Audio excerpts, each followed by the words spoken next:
vraiment appris mon français en famille, avec eux.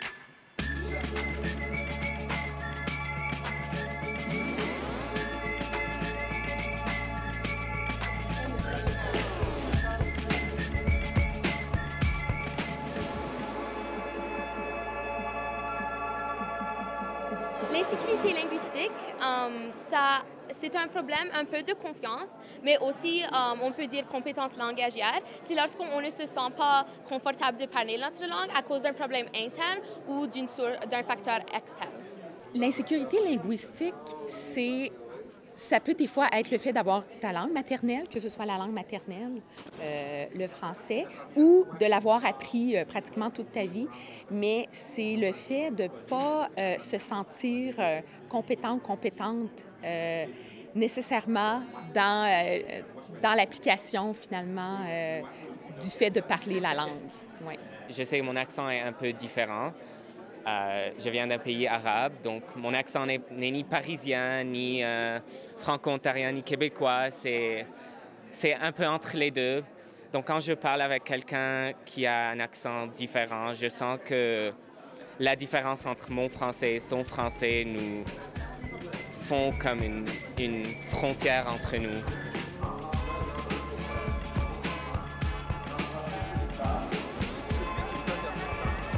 On faisait des voyages comme à Québec. On était reconnus par les autres jeunes comme les Anglais. Les Anglais arrivent, mais comme la plupart d'entre nous, on parlait même pas anglais. On était tous des francophones. Alors ça, c'était comme un stéréotype. Depuis que je vis au Yukon, tout récemment, où je suis confrontée à la langue anglaise.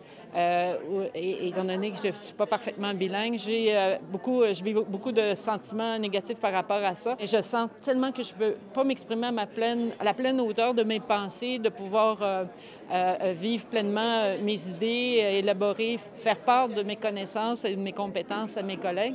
Je me sens vraiment diminuée. Moi, j'ai marié une personne au Manitoba qui vient d'un petit village métis francophone. Le français standard, il n'existe pas. Qui parle avec un français qui est vraiment chouette, qui est vraiment spécial, avec un accent tout à fait différent, avec des mots qui sont empruntés, des mots autochtones, et puis qui a vécu, lui, toute sa vie dans un système qui dénigrait ce genre de parler-là, comme quoi il y avait une meilleure façon de parler, de dire.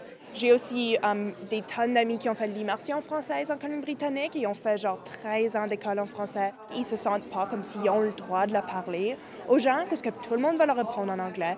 Tout le monde va leur dire que leur accent est vraiment fort. Comme c'est juste, je sais pas comment, mais ils ressentent une honte par rapport à quelque chose qu'ils ont étudié pendant 13 ans quand ils devraient être vraiment, vraiment fiers. En cours de français, parfois, ça m'arrive de penser un peu en anglais puis d'utiliser des mots. Comme avant que je suis venue ici, j'étais comme « Oh, ce personnage dans ce livre, il care pas. » Puis tout le monde était comme « Oh, il care pas, il s'en fiche ou on ne dit pas ça. » J'étais comme « Gang, like, ça va. Like, vous avez compris ce que je veux dire. Like, c'est comme ça flow. La langue, c'est un flow. C'est comme...